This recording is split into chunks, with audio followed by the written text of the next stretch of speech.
This channel does not promote any violent, harmful, or illegal activities. All content provided by this channel is meant for an educational purpose only. শহরের dating অ্যাপে প্রতারণা চক্রের পর্দাফাঁস। মিন্টু পার্কে office স্কুলে রমরমিয়ে চলছিল dating অ্যাপের মাধ্যমে প্রতারণার কারবার।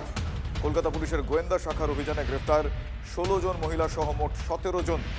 সঙ্গী হওয়ার প্রলোভন দেখিয়ে বিপুল অঙ্কের টাকা হাতানোর অভিযোগ। আমার সহকর্মী সুশোভন এই মুহূর্তে টেলিফোন লাইনে রয়েছেন। সুশোভন, এই ১৭ জন সম্বন্ধে কি জানা যাচ্ছে? কতদিন ধরে এই বিষয়টা তারা চালাতেন? এখনো পর্যন্ত এই প্রতারণার চক্র পর্দাফাঁস যেটা হয়েছে, ডিটেল আমাদের জানাও, যাতে দর্শক যারা এই মুহূর্তে খবরটা দেখছে তারা সচেতন হতে পারে।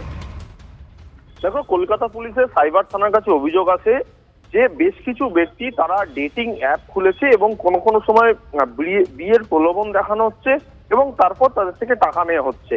পুলিশ তদন্ত নেমে কিন্তু বেশ কিছু জায়গার সন্ধান পান এবং তারা বুঝতে পারেন যে শুধুমাত্র এই ভারতবর্ষে না করে বাংলাদেশের যারা আছে তাদের সঙ্গেও কিন্তু এরকম প্রতারণার চক্র তৈরি হচ্ছে।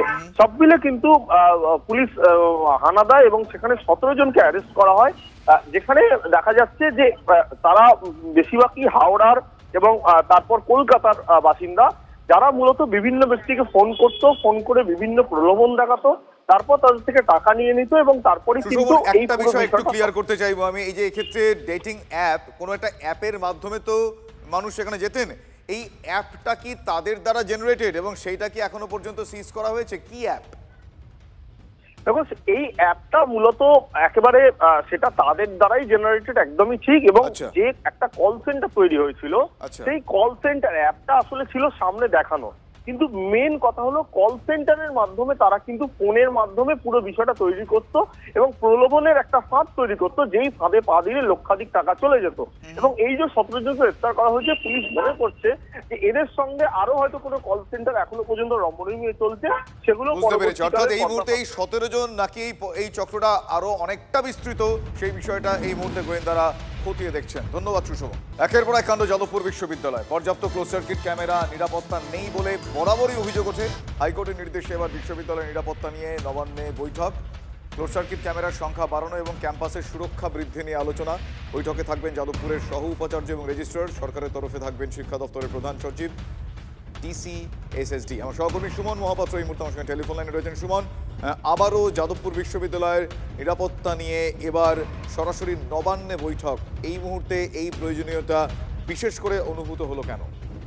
দেখো, যাদবপুর বিশ্ববিদ্যালয়ের বাংলা বিভাগের এক পড়ুয়ার র্যাগিং এর ফলে মৃত্যু, তারপর যাদবপুর বিশ্ববিদ্যালয়ের আরো এক ছাত্রের মৃত্যু। ক্রমাগত এই মৃত্যুগুলো কিন্তু বারবার চোখে আঙুল দিয়ে দেখিয়ে দিচ্ছে যাদবপুর বিশ্ববিদ্যালয়ের নিরাপত্তায় গাফিলতি রয়েছে এবং তার জন্য কলকাতা হাইকোর্টে মামলা চলছে। সেই মামলা চলাকালীন কলকাতা হাইকোর্টের নির্দেশ এসেছে যে নবান্নে যাদবপুর বিশ্ববিদ্যালয়ের কর্তৃপক্ষকে সরকারের সঙ্গে মিটিং করতে হবে, নিরাপত্তা বাড়াতে হবে, সিসিটিভি বাড়াতে হবে, উপযুক্ত নিরাপত্তা ব্যবস্থা গেটগুলোয় তৈরি করতে হবে। সেই বিষয়ে জট খোলার জন্যই কিন্তু আজকে বৈঠক।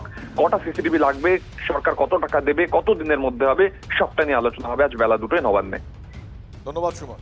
২৬ নির্বাচনের আগে রাজ্যে কি টোটো নিয়েও রাজনীতি? বিজ্ঞপ্তি, বনাম পরিকল্পনা, শাসক বনাম বিরোধী। ৩০ নভেম্বরের মধ্যে রাজ্যে সব টোটো রেজিস্ট্রেশন করাতে হবে বলে জানিয়ে গত ৯ অক্টোবর নির্দেশিকা জারি করেছে রাজ্য সরকার। ১,০০০ টাকা করে রেজিস্ট্রেশন ফি নির্ধারিত করা হয়েছে। কেন রেজিস্ট্রেশন ফি নেওয়া হচ্ছে প্রশ্ন তুলে টোটো চালকদের রেজিস্ট্রেশন করতে বারণ করলেন শুভেন্দু অধিকারী। ২৬-এ তারা ক্ষমতায় এলে কি করবেন তারও একটা ইঙ্গিত দিলেন তিনি। রেজিস্ট্রেশন নিয়ে উই হ্যাভ নো অবজেকশন। কেন ১,০০০ টাকা দিতে হবে? কেন মাসে ১০০ টাকা ১২০০ টাকা দিতে হবে? আমি বলবো কাউকে টাকা দিবেন না, আর বিধানসভা ভোট পর্যন্ত রেজিস্ট্রেশনও করবেন না। আমরা এলে পলিসি হবে, আমরা ঠিক পলিসি করে দেবো। এই গাড়িগুলোকে যারা কিনেছেন এবং পরিবহনের মাধ্যম হিসেবে ব্যবহার করছেন এবং যাত্রী সাধারণও এই গাড়িগুলোকে অ্যাকসেপ্ট করেছে, সেই সংখ্যাটা কম নয়। কত লক্ষ আমাদের কাছে এই মুহূর্তে কোনো তথ্য নেই, কিন্তু এই লক্ষ লক্ষ পরিবার জীবিকা নির্বাহ করছে এর মধ্যে দিয়ে। তাই এই গাড়িগুলোকে আমরা রেজিস্টার্ড করতে চলেছি।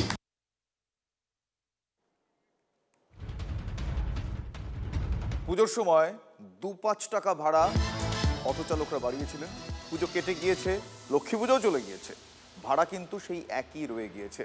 বেড়ে যাওয়া ভাড়াকেই এবার স্থায়ী ভাড়া হিসেবে ঘোষণা করে দিয়েছেন উল্টোডাঙ্গা থেকে শোভাবাজার রুটের অটোরিকশা চালকরা। উল্টোডাঙ্গা থেকে আরও 2টি রুটেও এই একই ঘটনায় যাত্রীরা চরম ক্ষুব্ধ। পুজোর সময় অটো চালকদের একটু বাড়তি আয়ের জন্য তারা 2 টাকা কোথাও বা 5 টাকা ভাড়া বেশি নেন। পুজোর পরে সেই ভাড়া তারা আর নেন না, পুরনো ভাড়াতেই ফিরে যান।